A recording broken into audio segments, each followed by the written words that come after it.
Alright, so in this video we're checking out the latest charger from ToolkitRC, the M7. So this one is the updated version of the M6 from last year with basically an increase in power output from 150 watts to 200 watts. And it's got the updated interface that the M6D has. So it's got the nice 2-inch LCD color screen here. And we'll get into all that here in a second. I'll show you the charger here in a second. Just want to show you what else you get in the box. Of course, you get the charger. You get a USB to USB cable. This is for firmware updates. And then you get a quick start manual. So there's a full manual that you can download, and I'll link that in the description. But if you just wanted to get a quick guide as to how it works, this quick start guide will get you going. I'll just show you the basic specs here. So the biggest change obviously is the charging power. It goes up to 200 watts now instead of 150 watts, but it's the same size as the M6. It's actually quite tiny. Just to give you an idea what the scale is like, this is a 30 by 30 ESC here on the left, and you can see what the charger looks like. Obviously, in terms of dimensions, it's very, very small. So just going over the specs again here, it's input 7 to 28 volts. That's pretty standard, but only up to a max of 12 amps. So if you're using with a external power supply instead of a DC input, then you want to limit it to 12 amps. Don't go more than that. This one also does have the measuring capabilities here that the M6 has in terms of measuring different signals like a PWM signal, PPM signal, S-bus, etc. Also can measure internal resistance. I'll show you that here in a second. And then in addition to measuring a servo input, you can also output servo inputs as well to these various ones, PWM, PPM, and S-bus. And they're actually here on the side. There's this little cover over here that's covering it up. I'll pull that off here and show you that here a little bit later. So just taking a look at the charger itself, you get a 2-inch color LCD screen. You have a little exit button here, scroll wheel that you can also press down on. Works pretty well. This is the same mechanism that the M6D uses. You have your input XT60 here on the left, 7 to 28 volts up to 12 amps. Your servo pins are behind this cover, and this is the USB ports. You can also charge via USB at 5 amps or 5 volts up to 2.1 amps, and it's also used for firmware updates with the included cable. This side here you have your XT60 output and the balance plug in, over here. It's going from 2 to 6S. It doesn't go up to 8S in this one. And then you have on the back here a fan output, and you have these little legs. You can prop up the charger on these if you want to have the screen at an angle. Okay, so just go ahead and plug in a battery here. This is just a 4S lithium ion battery, and it shows you the current voltage of that battery, 16.44 volts. Current temperature of the charger, so that's why the fan isn't on. I think that at a certain point as you're charging that should kick on, and then you have your individual voltages for each cell. So to get into the main charging menu, you just short press the scroll wheel. That'll bring up this menu here. You can choose your battery type. There's LiPo, high volts. You've got LiFePO, lithium ion, nickel metal hydride, lead acid, and UAV bats. So it does have a few different types here. UAV bats. You have Mavic 2, Mavic S, Phantom, and Inspire.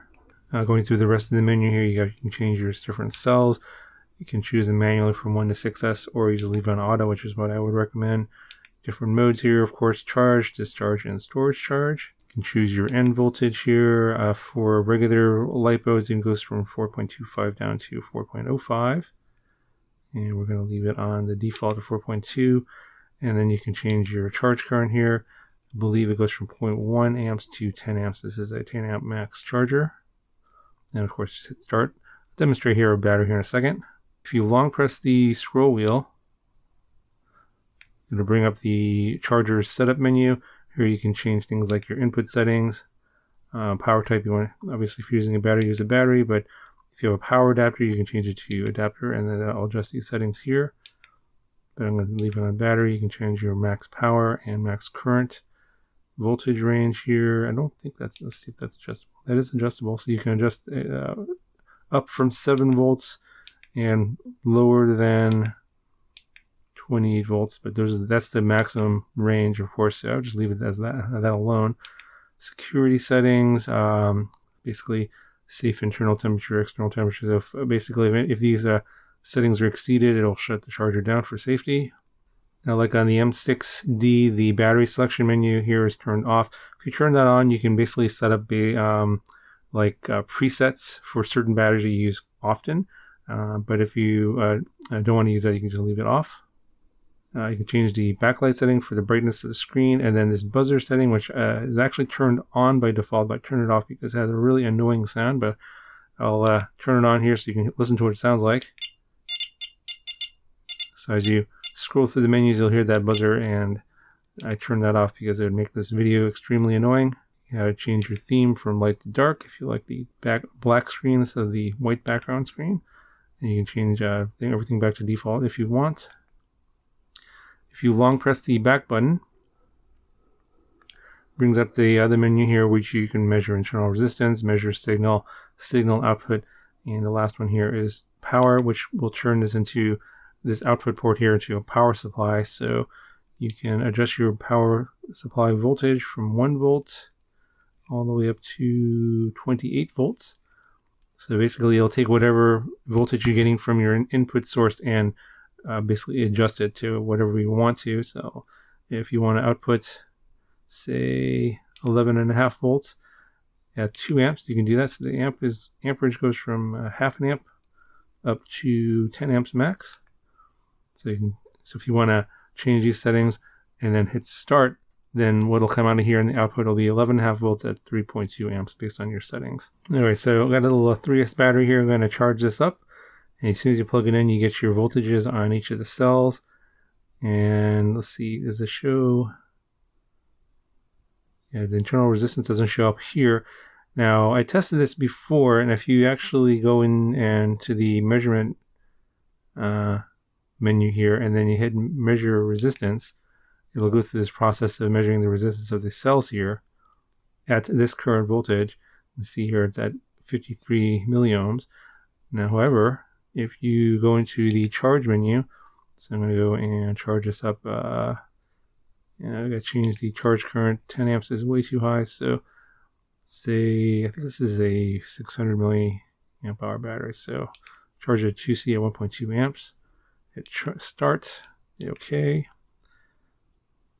And as soon as it starts charging up, you can scroll over. You can see the different individual cell voltages. And if you scroll over one more time, you can see the internal resistance measurements as it's charging. This will change as the battery voltage goes up, but you can see here that when you're using this method, this number is vastly different from the other method using the measurement tools. So I'm not exactly sure why that is. Maybe someone at ToolkitRC could comment down below and let me know what the reasoning is in terms of the difference in the measurement. And if you want to adjust the voltage in the middle of a charge, you just short press the button and you can adjust the current here. So if I want to increase up to 2 amps, do that, hit exit, and then you can see the amperage will go up. That'll increase the charge rate of the battery. And then if I want to stop it, I can just short press the scroll wheel, go down to stop, and that should stop the charge process. All right, so I do want to show you the servo pins here. You get to put like a screwdriver or something into this little hole to pull this cover off. So they have this covered up pretty well. I guess most people probably don't use this process or these tools. So you have these 2 servo pins here, and the input is on the left and the output is on the right. And then you have the negative at the top, positive in the center, and then your signal is on the bottom. So got a little servo here. I just want to show you how the servo tester works. And we'll stick that on the output. You can see it's powered on. The servo is pretty old and noisy. And we'll go into the measurement or testing tool section here. And we'll go to signal output. And obviously we want to output a PWM signal. And I'll set to auto. You can see how as the value adjusts, the servo changes. It's a little slower. And then I think auto 1 is the slowest. So basically it's a way of testing things like that require a PWM input or PPM input or S-bus input. You can test those things using this charger. it's kind of interesting to have, and this is probably something that I'll keep in, probably keep this in the car. I don't know, I don't really test these kind of things that often, but it's nice to have this tool available, and it's built into the charger, which is kind of nice. Yeah, so overall it's a pretty nice little charger for the field, as long as you're not trying to charge really large batteries at a high rate. If you're doing a lot of like sort of smaller batteries and you don't mind charging bigger batteries at a slower rate, 200 watts should be enough for most situations.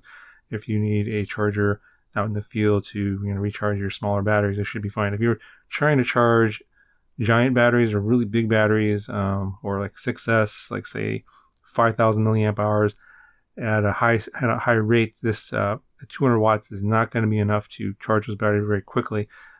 You can still charge them at a slower rate, of course, at 200 watts. It's just it's going to take longer. So if you're in a hurry, then you probably want to go with a bigger charger, but then you're going to probably have to get something a lot more bulky, which is going to take up more space and also weigh a lot. So for something like a field charger like this, just carrying it around, this is great. And I'm actually going to keep this in my car or my my FPV bag with the rest of my stuff, my gear. Just have it in there. If I need a charger available to me out in the field, then this is going to work out great for that. So this is what I'm going to use it for. Anyway, that's going to do it for this video. If you have any questions, let me know, and I'll talk to you guys in the next one.